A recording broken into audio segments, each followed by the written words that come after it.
Perkenalkan, nama saya Cevila Caca Benedita, nomor absen 14 dari kelas 12 MIPA 8. Di sini saya akan mempresentasikan tentang energi alternatif.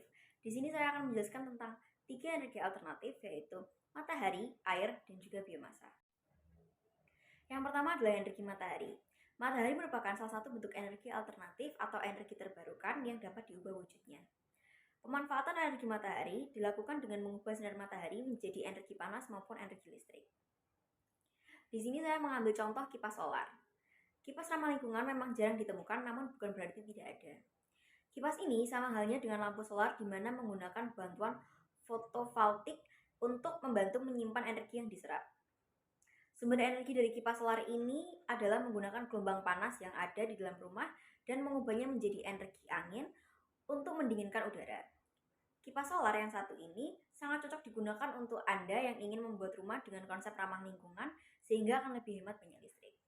Cara kerja kipas solar adalah baterai kipas solar menukar tenaga solar kepada tenaga elektrik. Kipas solar menggunakan silikon berasaskan wafer untuk menukar tenaga ini kepada elektrik. Kelebihan dari kipas solar adalah 1. Tenaga solar ialah tenaga bersih. Tenaga surya bisa diperbarui. Kipas solar menggunakan tenaga matahari, jadi tidak ada bill listrik yang terlalu tinggi. Yang kedua adalah menghemat tenaga. Mendinginkan ruangan dengan kipas solar bisa mengurangi tenaga listrik yang diperlukan untuk mendinginkan seluruh rumah Anda. Hal ini membantu memastikan seluruh rumah sejuk dan tidak memberi tekanan pada sistem HVAC. Kekurangan dari kipas solar adalah, yang pertama adalah mahal. Kipas solar mempunyai biaya permulaan yang lebih tinggi daripada kipas elektrik. Hal ini menggambarkan mereka baru saja memasuki pasaran. Pengguna tidak dapat mengurangi biaya pemasangan dan pembuatan. Walau bagaimanapun, biaya dipulihkan dalam berbagai cara setelah pemasangan. Yang kedua adalah bergantung pada cuaca. Kipas solar hanya berfungsi paling baik apabila matahari bersinar terang. Kipas solar juga mungkin tidak berfungsi pada saat mendung dan hujan. Energi terbarukan yang kedua adalah air. PLTA atau pembangkit listrik tenaga air dihasilkan dari energi potensial air yang diubah menjadi energi mekanik oleh turbin. Dan energi tersebut yang selanjutnya diubah untuk menjadi energi listrik oleh generator dengan memanfaatkan ketinggian dan kecepatan air. Turbin air. Turbin air menghasilkan listrik melalui pemanasan air yang mengubah air menjadi uap. Kemudian uap dikirim ke generator yang menghasilkan listrik. Listrik yang dihasilkan ini kemudian ditransfer ke jaringan utama rumah tangga atau jaringan listrik. Kelebihan dari energi terbarukan air adalah, yang pertama, energi terbarukan. Yang kedua, sumber energi yang konstan. Yang ketiga, tidak meninggalkan emisi gas rumah kaca. Kekurangan dari hal ini adalah, yang pertama, dapat mengganggu keseimbangan ekosistem sungai atau danau. Yang kedua, pembangunan yang memakan biaya dan waktu yang cukup lama. Yang ketiga, kerusakan pada bendungan yang dapat menyebabkan resiko kecelakaan atau kerugian lain yang besar. Yang terakhir adalah biomasa. Biomasa adalah bahan organik yang dihasilkan dari tanaman dan biasanya digunakan sebagai energi dalam jumlah yang cukup besar.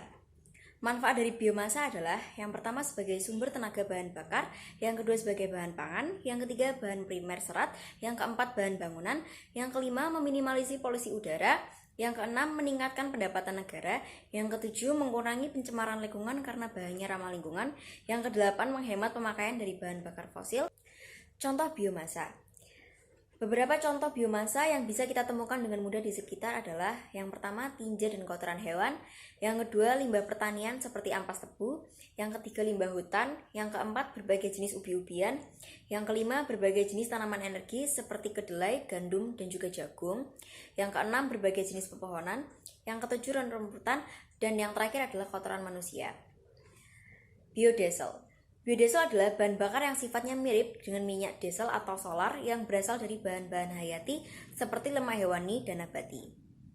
Bahan bakar biodiesel ini jauh lebih ramah lingkungan dibandingkan bahan bakar biasa karena menghasilkan emisi gas buangan yang lebih ramah lingkungan dibanding diesel atau solar. Gas buangan tersebut tidak mengandung sulfur, memiliki bilangan asap yang kecil, mempunyai nomor setan yang lebih tinggi, bersifat melumaskan piston mesin, pembakarannya lebih sempurna, dan bersifat dapat terurai yang membuatnya tidak akan menghasilkan racun apapun. Di Indonesia sendiri, biodiesel cukup sering digunakan sebagai sumber energi bahan bakar. Salah satu yang banyak digunakan biasanya terbuat dari minyak sawit. Kelebihan biomasa. Yang pertama, biomasa merupakan sumber energi terbarukan yang tersedia secara luas. Yang kedua, biomasa bersifat netral karbon, maksudnya yaitu jumlah karbon yang dilepaskan ke atmosfer sama dengan jumlah yang diserap. Yang ketiga, dapat mengurangi ketergantungan terhadap bahan bakar fosil. Yang keempat, biaya lebih murah daripada bahan bakar fosil.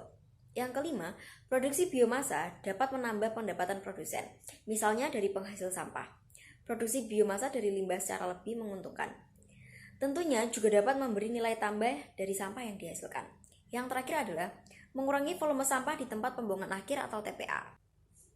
Kekurangan biomasa. Yang pertama, energi biomasa tidak seefisien bahan bakar fosil. Bahkan, beberapa contoh biofuel harus diberi penambahan bahan bakar fosil untuk meningkatkan efisiensinya. Yang kedua, tidak sepenuhnya bersih.